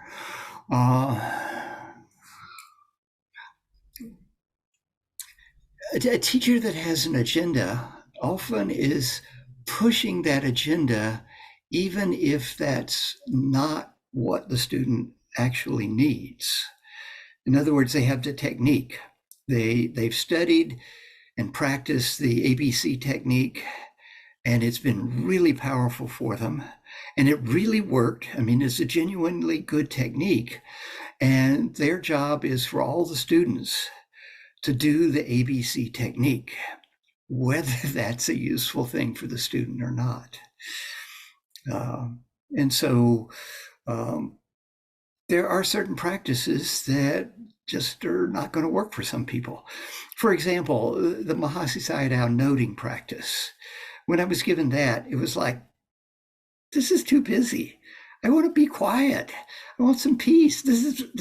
My mind's busy enough already. You're giving me no more stuff to be. So I didn't do it. It didn't work. But had I studied with someone who had insisted that I do that, it wasn't going to work very well, because I'm stubborn, and I would not have had a good retreat. And I might have left the Dharma entirely because thinking that was what it was. So a teacher needs to be really flexible to understand what's going to be useful for the student sitting in front of them right now, rather than here's an agenda that I know works because it worked for me, and shove it down everybody's throat. But for the novice student, it's difficult. Anytime you run across any teacher that's giving you my way or the highway, find a highway, go somewhere else, because a good teacher is going to be flexible and not insist that there's only one way of doing it. A good teacher might insist that there's a wrong way of doing it. If the wrong way is exploiting others, causing harm, things like that, certainly they're going to do that. But the traditional saying, 84,000 Dharma doors. Okay, so there's 84,000 different ways to practice. I mean, don't take the number literally. But, and if a teacher is saying there's only my way, then they have a very limited view of the Dharma. And so maybe their way is really helpful and useful, but it is going to be limited. How enlightened should a meditation teacher be? What I mean by that is meditation teaching comes in many forms. There's corporate mindfulness for de-stressing and well-being, for example. Its goal is to de-stress and relax, etc. Okay. Some paths purport to, including I think the path of meditation that you present, purport to lead the way to liberation from suffering. It's a lofty claim. Of course, few meditation teachers, at least out loud, will claim themselves to be fully liberated. In other words, to have followed the path to its end. So presumably there's a degree to which they're taking a portion of the path on faith, the bit that they haven't walked yet. I think for some that might present, if not an ethical dilemma, maybe an intellectual one. Mm-hmm. To what degree can one confidently present a path that one hasn't actually walked all the way? Yeah. How far along does a meditation teacher, in your view, need to be before they can sort of ethically propagate a path that claims to lead to the, as we say, liberation of suffering? Yeah. Well, if we go with you need to be fully awakened before you can teach, there are not going to be very many teachers. And they're probably going to be in the backwoods of Tibet and Burma. And yeah. I've talked to Westerners who claim full liberation. When I meet one, I poke them, not physically, but mentally, to see. Yeah, you poke them and see how they respond to some dukkha. None of them are fully awakened. None of the ones I've poked. Okay, so yeah, if we're going to have meditation teachers, then you're going to be getting it from people who haven't walked the whole way, more than likely, like way more than 99.9% likely. Okay, but hopefully the teacher has walked the path far enough that they have personally experienced significant benefit from the practice. And so the minimum would be they have experienced significant benefit from their own practice and can articulate what they've done and how it works, and have the capacity to relate to other people, or a good listener if it's their retreat teacher, and so forth. As for stages of awakening, you would hope that a teacher had gotten at least as far as the first path moment, stream entry. It would be even better had they gotten to the second path moment or the third, But how do you know that? Someone could claim that they are a stream enterer. If you're not a stream enterer, how are you going to test that? The only way you can test that is become a stream enterer yourself, and then check back to the guy who's claiming stream entry and see, does what he says and what he describes match your own experience? So I think what we have to do is find people that seem to be exhibiting pretty significant spiritual growth and are able to articulate how they got there and know enough about the path in general so that if someone is experiencing something other than what they have experienced, other than what the teacher has experienced, they can at least point the student in a direction where they can get the help with what they're experiencing. I would put it like that, rather than say, oh, they need to be a whatever. They need to have made significant progress on the path. They need to understand how they got to the significant progress and be able to articulate that. They need to be able to connect with their students, and they need to know enough of the general terrain, even if they don't know the particulars, to be able to point their students to other modalities, teachers, retreats, practices, even if they don't know them well, if that's what the student actually needs rather than what they know. So a good meditation teacher should be able to say, is likely to going to say, I don't know where this goes, but so far so good. I think a good meditation teacher say, I haven't experienced where this can lead, but so far so good. I haven't experienced the ultimate of where this can lead, but so far so good. I also talk to a lot of people who claim to be enlightened fully, or various degrees of it, in this podcast. And I always find it very fascinating.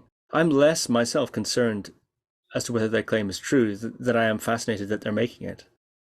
How do you poke someone who claims to be enlightened?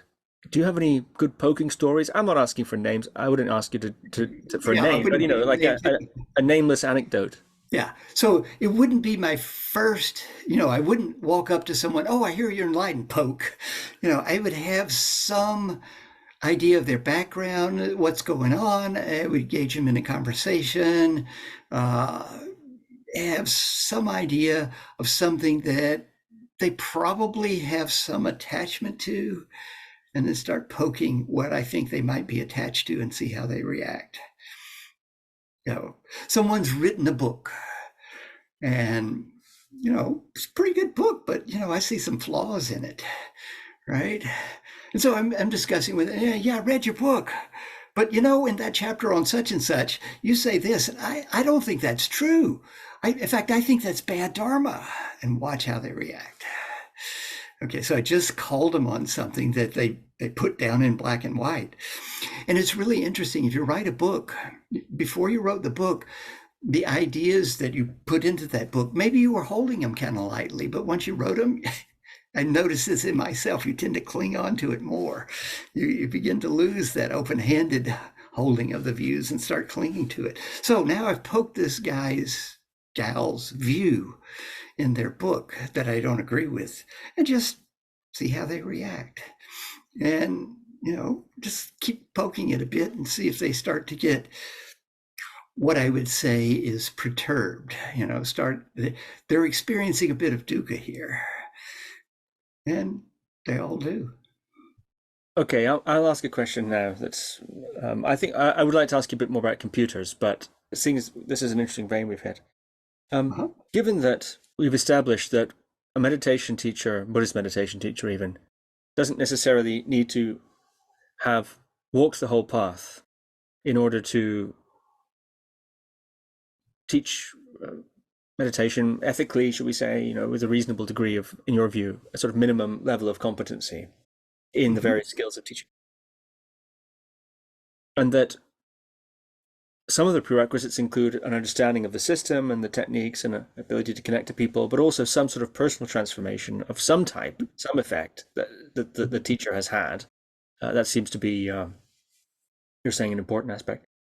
What, in that case, distinguishes, perhaps the answer is nothing, Buddhism from other kinds of faith-based systems, such as, Christianity, for example? A meditation teacher, a Buddhist meditation teacher who hasn't gone all the way is, we could say, in a faith-based system, to some extent, there's a gap of faith, or if not the word faith isn't the right word, then at least speculation. But I think that those words more or less function similarly in this example. People in, say, Christianity, good Christians can have profound transformation. Things bother them less. I've known Christians whose hearts are opened in quite remarkable and attractive ways. They're good examples of their religion. I'm thinking of one guy in particular who's my neighbor in California, and the whole neighborhood would say about him, in Rod we trust, because he was a Christian, but he's a fundamentalist Christian, but he's a good advertisement, if you like, of that religion. He's always available to help. He's retired, but all he does is just help people out, fixing things, and he's a remarkable man. Whatever religion he is, he's a remarkable man, and his faith system suffuses his view in the way he credits it for that. It drives him a lot. So, what differentiates the faith of a Buddhist meditation teacher from the faith of those other religions? Do you see a difference there, or do you find them all to be sort of equally valid for spiritual progress, I suppose, or however we want to conceive of that? Yeah, I think in all the religions there is a germ of spiritual flourishing available. Okay, so all of them have something that'll take you out of the ordinary cultural view of secular cultural view of the world and take you to someplace better where you become a better person. I think pretty much any religion has that capacity. The word sada is usually translated as faith. I like translating as confidence, in the sense that, okay, somebody laid out a path here, and it sounds good. I have enough confidence to try it out. Okay, so now I try it out, and it makes some positive changes in who I am. And now I have more confidence in it because it's leading me in the direction I want to go. And I continue to follow it. And it's changed me even more in a direction I want to go. So I have even more confidence. And I think that can be in any religion. It's just that what I found in practicing Buddhism is the instructions here work best for me, and they work much better than the Christianity I grew up with or what I know about any of the other religions.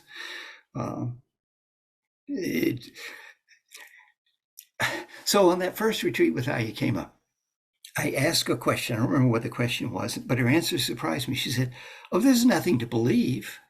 The Buddha said, ehipassiko, come and see for yourself. And that was the turning point, because, literal Christianity is all about belief. And here's something he says, you don't have to believe anything. You just need to investigate. I was like, oh yeah, I'm a scientist. I can investigate. And so the fact that the path didn't require belief, but only investigation, was really important. It's the same thing with Taoism, the opening line to the Tao Te Ching. The path that can be walked is not the ultimate path, or the truth that can be told is not the ultimate truth. Again, it's like, okay, we're going to give you instructions, but this isn't it. You got to go explore this for yourself. That's what clued me into, this is a good one to explore as well. So the lack of belief was really important for me. The fact that this still worked even if you didn't believe anything and you just explored, was what turned me on to it. A path that requires a lot of belief, I'm pretty skeptical of. But I will admit that a path that requires a lot of belief can have pretty profound implications, changes in people. Your friend Rod, it made him a really wonderful person. So yeah, great. It's just, it wouldn't work for me because I'm not a belief guy.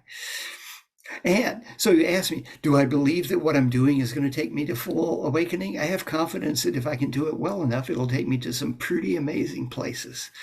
That's as far as I'm willing to go.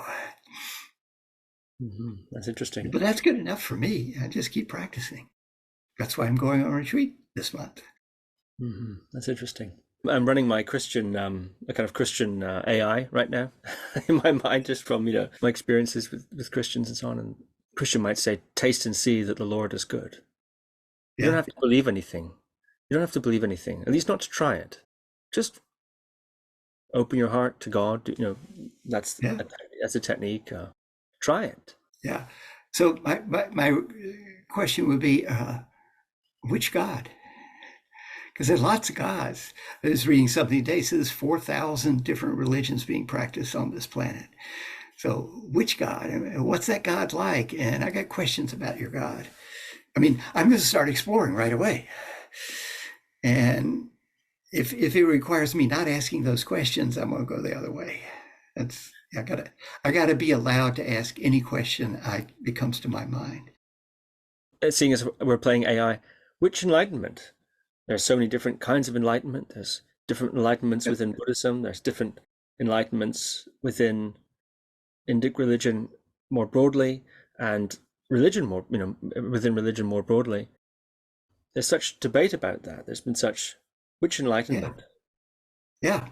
So since I'm following the Buddha's path that he laid out, he said, all I teach is dukkha and the end of dukkha. So the enlightenment would be the end of dukkha. That appears to arrive with the end of greed, hatred, and delusion. That appears to arrive with the end of the asavas, the intoxicants of sensual desire, becoming, and ignorance. So yeah, that's the direction I want to go in. Have we come to a faith statement in the end? No, this is what's promised, and I have enough confidence that it's leading me in that direction, because I see that I'm not as greedy, and I'm certainly not as aversive, and I seem to be even less deluded than I used to be. So it seems to be progressing in that direction. But I also see that, essential desire, that's always been my number one hindrance. It's still there. I still got work to do. So I can't complain that I'm not there, because I can see that I'm still called. And I'm going on retreat to see what I can do about that. I don't have any, well, as I say, I'm just going to show up and see what happens. But it would be nice to make progress in that direction. Thank you for playing that little AI game with me, or I suppose devil's advocate, or could we say Finn Mara's advocate here. Yes. Thank you for playing that game with me. We said we would come here to talk about AI and computers and things of that nature. And we've done quite a bit of that, I think, and it's led us into all sorts of interesting areas. What's more to say on it? What more thoughts do you have? What other things do you want to make sure we touch on while we're here together and talking about these sorts of themes? Yeah. The use of ultrasound to generate mind states. Okay. So the one that Shinzen was all excited about was using ultrasound to generate nirodha. This was in a podcast on nirodha. And so can you generate a mind blink, nirodha? And probably it would be possible. I don't know enough, but I could, from what I know a little bit about reading about what can be done, probably can figure out how to do that. But I don't think you're going to generate a path moment. I would say the mind blink nirodha is a symptom of a path moment, but not a path moment. Okay. Being happy is a symptom of second jhana, but you might be happy for all sorts of reasons that aren't second jhana. Okay. The stream entry path moment requires a lot of letting go. And having a mind blink didn't address the letting go that's necessary to have that path moment. The letting go requires a lot of insight into the nature of reality, so that all the stuff that you're hanging on to, you can let go, because you see it's either impermanent or dukkha or without any core, anatta. Okay. And so the path moment comes by deeply understanding one of these three characteristics, to the extent that you let go. And it's the letting go that generates the path moment. And a side effect of that path moment is the mind blink nirodha experience, cessation experience. Simply putting somebody into that, well, they just had a mind blink. That's all. It's not going to give them a path moment. Mahasi Sayadaw actually talks about this. I don't remember the phrase that he uses, but I was talking about this with Heather Sundberg. And she said, oh, yeah, that's a near miss. In other words, you do something and you get the mind blink, but it's not the path moment. It's a near miss. It sort of looks like a path moment when you first start describing. But when you investigate, okay, what was the letting go like? What's your insight into, say, anicca like? It's like, oh no, I don't think you got there yet. You didn't really get deep enough insight, and you didn't really let go enough, but you did get the mind blink. And so I think that's what Shinzen is going to wind up finding. He can generate the mind blinks perhaps, but he's not going to generate a path moment by doing that. And the same thing with using ultrasound to generate, say, the jhanas. Okay, so you generate the second jhana, all right, you hang out there. Great, right? When you come out of it, where are you? Do you have the indistractability that's generated by first getting into access concentration and then moving into the first jhana and then moving into the second jhana? Or did you just have a really happy experience right now? I mean, you can generate a second jhana experience with things of the world. Your friend calls you up and say, you're the best friend I ever had, and I just ordered something from Amazon that you've been talking about wanting. It's going to show up on your doorstep tomorrow. You're going to love it. And when you open the box, you're going to be so happy. And you're like, wow, I really appreciate this from your friend. And you got the happiness. It's not the second jhana, even though the happiness flavor tastes exactly the same. So brain stimulating the second jhana might be useful for people that are have trouble with pleasure, have trouble being happy, because they actually understand, oh, this is something that can actually happen. It wires up the neurological pathways in a way that perhaps never had. But I don't think it's going to be the second jhana. I think it's going to be helpful for so-called dysthymic people, if you can show them that there is possibility of this happiness, and then help them understand ways that they can generate this happiness on their own. Therapeutic use. Yeah. I think this is useful research, but I don't think it's going to be breakthrough research. I think you're still going to have to do the hard work. In other words, no shortcuts. Sorry. I mean, I'd love to be wrong. I'd go around zapping everybody, making everybody stream interest. Yeah, we'd have a much better planet. People would, recycle, put solar on their houses, stop driving so much, etc. But I don't think so. You said it might be or could be useful research. What use do you think it might have? If not zapping people into arhatship, if not that, then what might be its use? Yeah, well, the therapeutic thing. I don't know about the nirodha. I don't know if that's going to have any therapeutic advantage. But zapping people into the jhanic states just so that they can taste it. Oh, this is what real happiness is like. It's like using psilocybin for people with PTSD. It seems to take them out of the self that is the stressed out PTSD self and put them into a new space that it gives a permanent change. Okay, so instead of taking psilocybin for PTSD, we zap you and put you in what appears to be the second jhana. And so I think there are therapeutic possibilities there.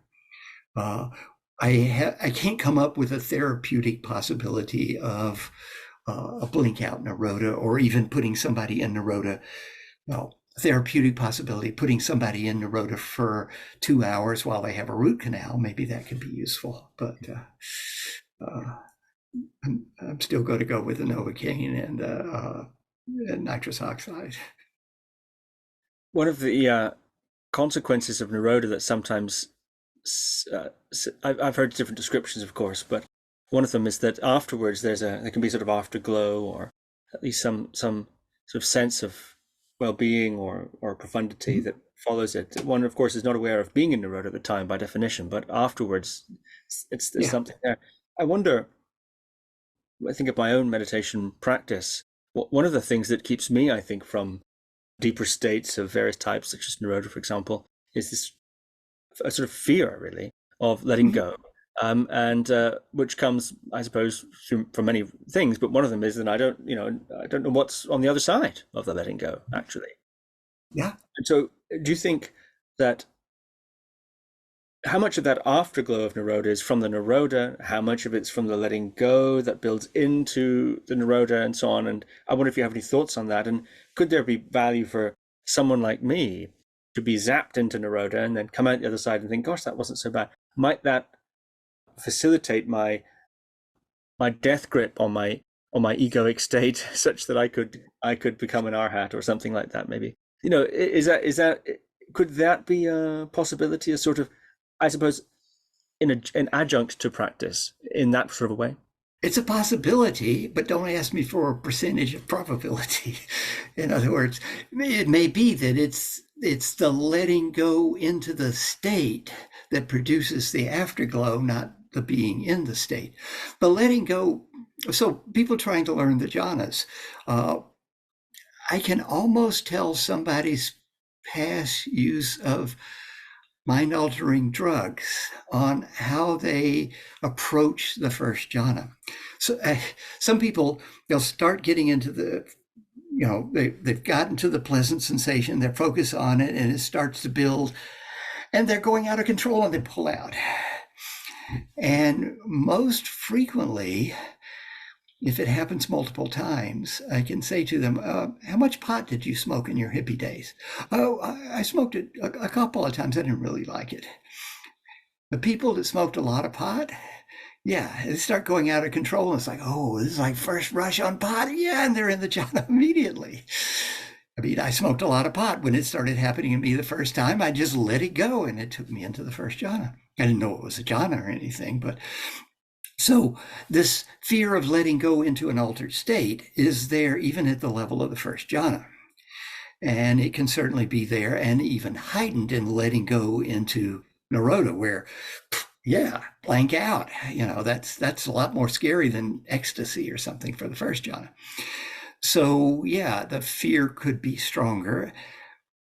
But zapping somebody into the first jhana, and they're seeing, oh, it's okay, maybe would help their fear, and they see the state is okay. Zapping somebody into nirodha where you don't see what happened, I don't know what it would be like coming out of it. So there are possibilities there, and the only way we're going to find out is, somebody figures out how to do it and does the research and finds willing subjects, and is it ethical, and all this other stuff. I think we're quite a ways from finding out, but who knows? But I'm sure the advantage of being able to let go that much so that you go there naturally is going to be more advantageous than getting zapped there. Because as Ayakema said, the whole of the spiritual path is letting go. There's nothing to get, there's everything to let go of. One thing I tell my students when I'm talking about the Eightfold Path, second one is right intention. First part of right intention is renunciation, letting go. And I tell them, look, I read this book called Liberation in the Palm of Your Hands, Tibetan tradition book, big old thick book. It was good. But the title is the best part, because it's true. We all have liberation in the palm of our hands. You can see it. Make a fist. Come on, all of you out there in TV land, make a fist. All right. Now, you want to see liberation? Look at the palm of your hand. Look at it. Yeah, that's how you get there. That's what it's about. And what do you got to let go of? Everything. So getting zapped someplace when you didn't let go, nah, not going to take you there, I don't think.